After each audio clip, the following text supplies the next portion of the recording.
innal hamda wal ni'mata lakal mulk la syarika lak. Para ulama menegaskan, di antaranya juga Imam Asy-Syaukani, lunturnya keagamaan satu umat, kaum, ditandai di antara tanda yang paling mencolok adalah cinta tempat-tempat keramat, tempat-tempat kuburan rame, dan benda-benda bertuah itu menjadi kebanggaan. Kenapa kita cari kebahagiaan di lorong-lorong, kuncup-kuncup, dan juga di beberapa sarehan atau pekuburan yang dinyatakan kuburan keramat. Bahkan kalau kita mau keliling ke semua daerah, Pak, ada tempat keramatan yang diatasnamakan wisata rohani. Kesyirikan yang terang-terangan, kekufuran dipamerkan, dan yang lebih mengenaskan, Pak, orang sebanyak itu tidak ada satu lampu pun di kuburan. Wisata rohani. Hampir semua yang datang ke sana berkeyakinan siapa yang ingin cepat hajatnya dikabulkan, zina di atas kuburan.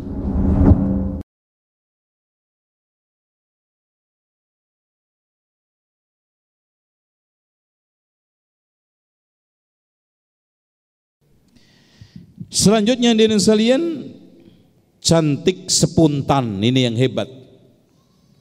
Cantik dan menarik selalu menjadi dambaan setiap wanita. Bagi wanita yang ingin cantik, paranormal Ki Kusumo bisa mengatasi dengan ritual khusus. Ini alamatnya Bekasi. Ya. Ki Kusumo akan membuat wanita cantik dan menarik serta aura berbinar terang, membuat semua orang tunduk dan takluk, terpikat pada kita. Juga berguna untuk bisnis, jabatan, dan keartisan. Ngocek nggak dapat nih kayaknya, nggak ada. Sebelum ritual bercermin, setelah ritual bercermin kembali, saksikan perbedaan spontan tanpa memasukkan benda. Coba bayangkan, dalam hitungan menit, ganteng, cantik, spontan. Katanya dia ingin membuktikan sebelum ritual bercermin. Mas, bentukmu gimana? Wah, mbah, kayak ketek. Itu kan gitu. Keluar, Masya Allah, Janoko. Subhanallah. Jadi sebelum ritual bercermin, setelah ritual bercermin, berubah spontan, ketek jadi Janoko. Itu bukan berubah mukanya, tapi berubah pikiran hayalannya. Makanya Pak, pada zaman atraksi sihir Nabi Musa adu dengan Fir'aun, yukhayyalu ilaihim annaha tas'a. Barang-barang yang dilempar itu dihayalkan seperti ular kalajengking berjalan. Bukan karena berubah, mata ini dirubah, memandang orang itu kayak Masya Allah. Makanya wanita yang kena hipnotis itu dibikin pikirannya, hayalannya di bawah sadarnya melihat orang itu sosok yang sekarang ini diidamkan. Makanya banyak di antara mereka yang sudah lepas pengaruhnya, bukan hanya nggak seneng, bukan hanya mengingkari, sampai nggak kenal siapa dia. Itu, Mbak, ini kan pacar kamu, enak aja, kuntet. Itu, nggak pernah saya kenal dia. Lepas. Itu. Wah, ketika kena pengaruh sihir itu Pak, memandang dia itu tinggi, bagus, ya, yang diidamkan, ganteng, mancung, ya. Pokoknya segala apa saja yang di benaknya itu muncul di dalam diri orang tersebut. Itu hipnotis. Dan itu sangat gampang, kelas-kelas kecilnya itu kalau kita dulu di pesantren kan baca aja, idh qala yusufu li abihi ya abati inni ra'aitu ahada asyara kaukaba wasyamsa wal qamara ra'aituhum li sajidin. Ketika baca li sajidin dibaca diulangi 70 kali enggak napas. Insya Allah datang dia. Ya. Datang bapaknya maksudnya. Itu. Ya contoh aja ada sebagian orang yang pengen supaya naik bus nggak bayar, lucu. Membaca waja'alna min baini aydihim saddan wa min khalfihim saddan faghshaynahum fahum la yubsirun. 41 kali nggak napas. Terus itu. Nggak bayar, betul, karena pingsan. Itu. Katanya kondektur, Pak, udah angkot aja Pak, udah nggak usah bayar, udah bawa ke rumah sakit, kasihan nih. Itu nggak bayar. Itu aneh. Dan hadirin sekalian, ini wakil. Dulu kalau diajari pesantren, mau istikharah, mau ada pilihan, apapun pilihan, itu disuruh buka Quran ini sekenanya. Setelah itu dibuka, kanannya dicari huruf kha sebagai simbol khairun, baik. Sebelah kirinya huruf shin sebagai simbol syarrun, jelek. Nah, nanti ditimbang banyak kha-nya apa banyak shin-nya. Kalau banyak kha-nya, wah kayaknya lancar nih, lanjut. Wah banyak shin-nya, wah nggak jadi. Bahkan ketika itu kita diajarin supaya tengkar menang, membaca inna a'tainakal kautsar fasholli lirabbika wanhar inna syani'aka wal abtar. Itu jotos orang itu bunyi tar gitu. Wah itu langsung kelepak-kelepak itu, nggak berkutik. Itu dipuasai 4 hari. Tapi ini juga ternyata buat untuk masak supaya enak, terutama jadi tukang masak restoran, bakal bagus membaca inna a'tainakal kautsar 4 kali nggak napas ketika ngulek bumbu. Nah itu enak katanya. Gitu. Ada santet jarak jauh pakai alam taro kaifa fa'ala rabbuka bi ashabil fil alam yaj'al kaidum fi tadlil wa arsala 'alaihim tayran ababil. Ketika membaca tar mihim, lempar itu batunya. Tar mihim bi hijaratin min sijil faj'alahum ka'asfin ma'kul, remek nanti. Itu seperti itu. Bahkan Pak, ada kajian khusus bulan Ramadan sebagai kajian istimewa, kajian hikmah Quran. Ternyata bukan sekarang hikmah mutiara kandungannya itu tadi. Ayat ini untuk pengelarisan, ayat ini untuk buka toko baru, ayat ini untuk bentengin sawah, ayat ini untuk makrin rumah, ayat ini itu yang terjadi. Sehingga benar yang dikatakan oleh Abdullah bin Amr bin As, dulu ada setan-setan yang dipenjara oleh Nabi Sulaiman di bawah laut bumi. Kemudian suatu ketika akan keluar mengajarkan orang Al-Quran tapi bukan Al-Quran. Betul, Quran tapi bukan Al-Quran, alias menyimpang dari tujuan Al-Quran itu diturunkan. Dzalikal kitabul la raiba fihi hudan lil muttaqin. Ini yang terjadi, Pak.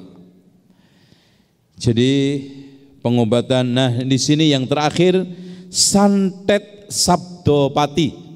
Namanya aja sabdopati, pasti mudar, pasti mati, pasti klenger.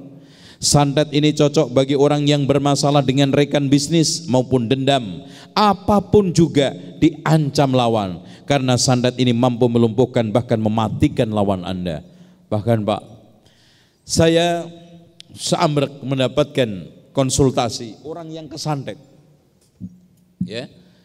Yang paling mengenaskan, ada orang disantet karena di perusahaan tersebut menjadi quality control. Diajak kompromi tidak mau, akhirnya jalan terakhirnya adalah dia disantet. Disantetnya itu sudah mati. Ini termasuk yang santet mati bergaransi tadi. Tapi subhanallah, dia di awalnya itu bercerita, dia mimpi didatangin orang berbaju putih, kemudian di sela-sela itu ada orang yang hitam sosoknya menusuk dadanya, kena. Sejak itu sakit terus.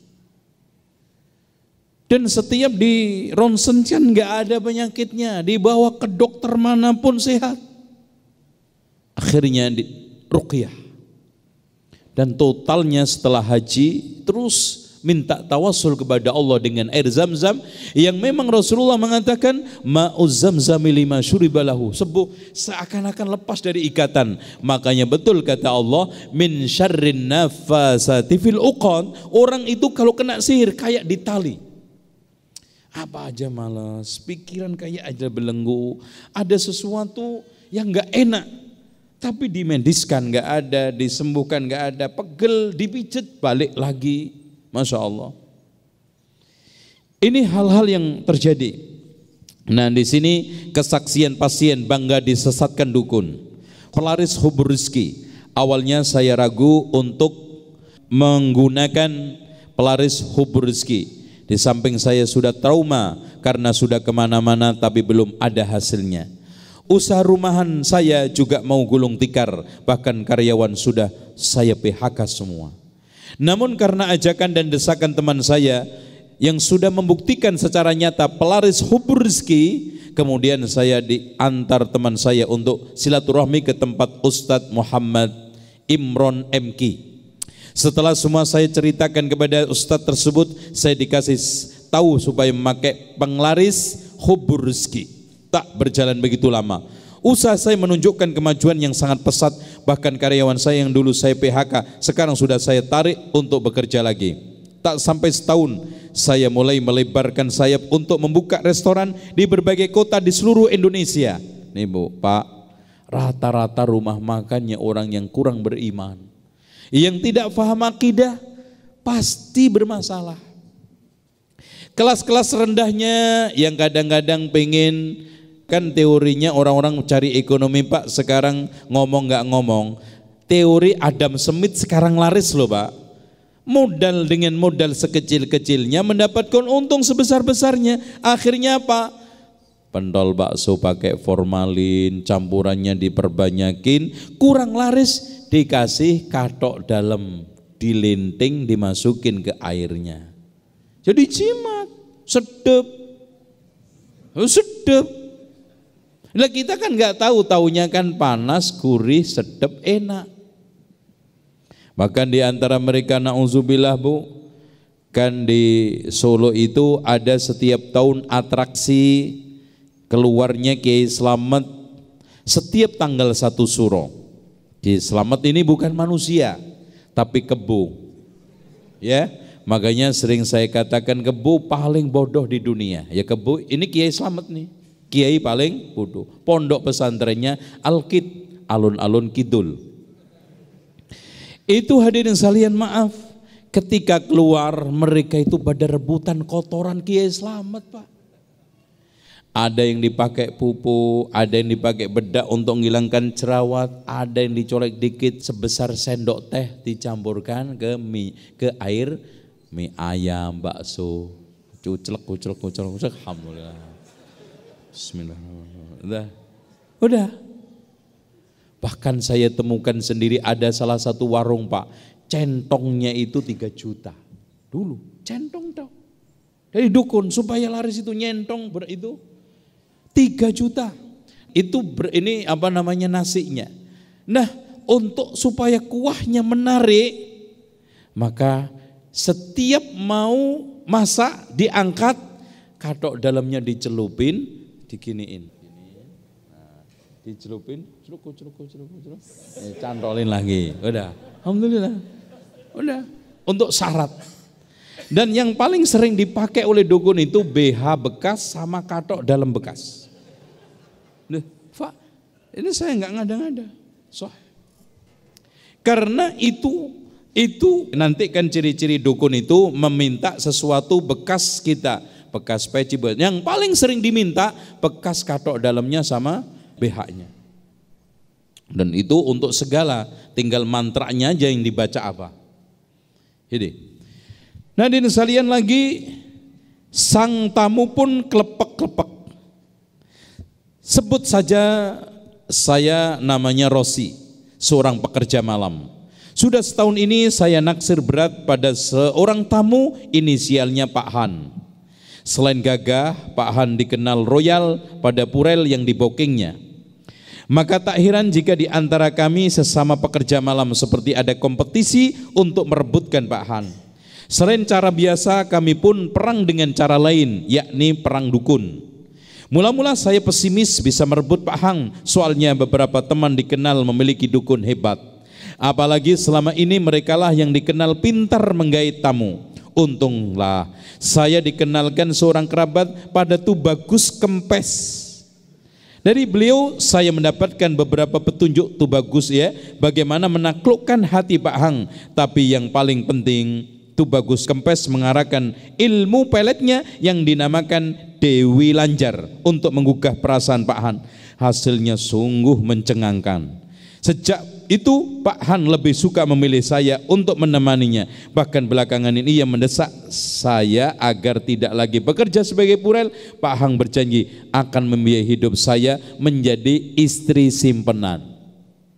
Jadi simpenan itu bukan hanya mas perak, simpenan itu bukan hanya sekedar mobil motor, istri pun disimpan-simpan. Nah, hati-hati Bu nih, fakta kan Bu? Percaya nggak sama gue nih Bu? Alhamdulillah. Fakta, kesaksian nyata TKW sukses, Masya Allah. Sebelumnya saya ucapkan banyak terima kasih kepada Pak Ustadz, bukan pada Allah Pak. Karena tanpa ajian nirwana mungkin saya tidak seperti saat ini. Mana Allah? Masya Allah, betul-betul sekarang Bu, akidah umat ini rusak, terjerembab ke dalam suatu kesyirikan yang sangat fatal. Yang dulu dianggap bahaya, hancur di zaman Rasulullah, sekarang mereka anggap seperti rambut kecil. Majikan tambah baik dan tidak kasar. Saya dianggap sebagai keluarganya sendiri, selalu dikasih bonus. Di kampung saya sekarang sudah bisa beli sawah, rumah, tempat usaha untuk keluarga. Bahkan tiap minggu saya pasti libur. Sampai-sampai teman saya pada iri melihat majikan saya yang berubah 180 derajat. Karena dulu majikan saya itu sadisnya minta ampun. Bahkan dulu saya sempat mau kabur atau bunuh diri. Tapi setelah konsultasi sama Pak Ustadz, sekarang semua berubah. Makanya ibu-ibu, kalau kita simpulkan bapak-bapak, jimat ini fungsinya cuma 3. Satu, kalau nggak urusan popularitas, jabatan. Yang kedua harta, yang ketiga cinta. Nggak ada jimat penguat iman, penguat hafalan Quran, ada nggak? Nggak laku. Setannya juga nggak mau. Siapa yang sekarang ini pakai jimat ini mudah menghafalkan Quran, sholat jadi khusyuk? Nggak ada. Ya. Yang lebih mengenaskan lagi, Dandi, lelaki muda yang baru usia 35 mengidap stroke berat sebelah badannya. Bagian kiri sulit untuk digerakkan, mulutnya juga sudah tak lancar berbicara, menjadi gagap. Bahkan tangan sebelah kirinya tidak bisa digerakkan dan juga sekitar 6 bulan mengidap penyakit stroke. Berbagai pengobatan sudah ia lakukan ke dokter spesialis, bahkan ke beberapa penyembuhan alternatif. Tapi hasilnya tetap seperti itu. Tapi setelah dia berobat ke Ki Kusumo Ajaib, dalam tempo singkat saja badan sebelah kiri bisa digerakkan. Ini benar-benar ajaib. Saya tidak menyangka akan sembuh secepat ini. Saya sangat berterima kasih kepada Pak Ki Kusumo. Atas bantuannya saya bisa sembuh kembali melakukan aktivitas seperti sedia kala. Ini Pak. Akhirnya setelah maghrib sudah mulai banyak, kaget saya. Semakin banyak isya. Setelah isya, anehnya Pak, orang sebanyak itu tidak ada satu lampu pun di kuburan. Dan di 2 kuburan itu yang bikin kita nyesek apa Pak? Kesyirikan yang terang-terangan, kekufuran dipamerkan. Dan yang lebih mengenaskan Pak, hampir semua yang datang ke sana berkeyakinan siapa yang pengen cepat hajatnya dikabulkan, zina di atas kuburan. Dan saya buktikan sendiri. Bukan maksudnya buktikan. Maksudnya saya melihat sendiri, jangan salah tafsir ya antum ini. Ini awas ini ya. Ini bahaya ini ucapan ini ternyata ya. Setelah jam 8:30 action kamera. Wartawan, action kamera. Set, Masya Allah, betul Bu, Pak. Na'udzubillah. Ketahuilah, sampai pun urusan niat masyiah dalam hati kita, rencana adanya niat, itu juga bagian dari kehendak Allah Subhanahu wa taala. Allah yang menghendaki agar muncul niat dalam hati kita. Mengharamkan kepada mereka seluruh yang buruk, alif dan lam. Tidak ada yang buruk yang belum diharamkan oleh Nabi Muhammad sallallahu alaihi wasallam. Ini kaidah penting yang wajib dipahami oleh kaum muslimin di dalam agama mereka. Fa idza qudiyatis salatu fantashiru fil ardi wabtaghu min fadlillah. Perintah Allah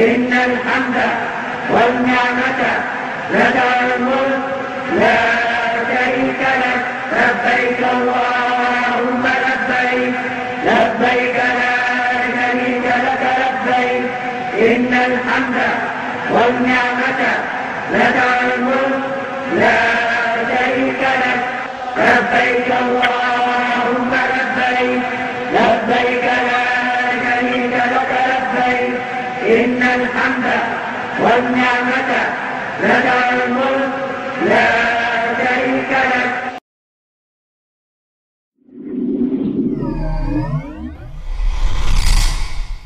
Namun kenapa sekarang manusia yang nyembah batu? Namun kenapa sekarang manusia yang nyembah batu? Dan ini keterbalikan yang paling parah. Sehingga keterbalikan yang seperti ini paling dibenci oleh Allah di dalam syariatnya. Tentang Rasulullah SAW. Lalu bagaimana dengan kita? Mengapa selama ini kita merasa kita dan kita, saya dan saya, kalau bukan saya, subhanallah.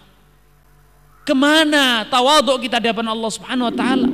Jadi terjadi kesalahan di sana juga. Sedikit saja Allah Subhanahu wa taala menggabungkan wa halallahu al-bai'a wa harrama riba. Sedikit saja, satu saja langkah dalam SOP yang tidak sesuai syar'i bisa semuanya menjadi tidak sesuai syar'i, satu produk keseluruhan. Satu saja. Mereka adalah musuh-musuh kita. Mereka telah menghina Allah, mencaci maki Allah, menghina Al-Quranul Karim. Di mana kita sebagai hamba-hamba Allah Subhanahu wa taala yang beriman kepada Allah? Di mana kita sebagai hamba-hamba Allah Subhanahu wa taala yang berpegang teguh kepada Al-Qur'an, teguh kepada Al-Qur'an, teguh kepada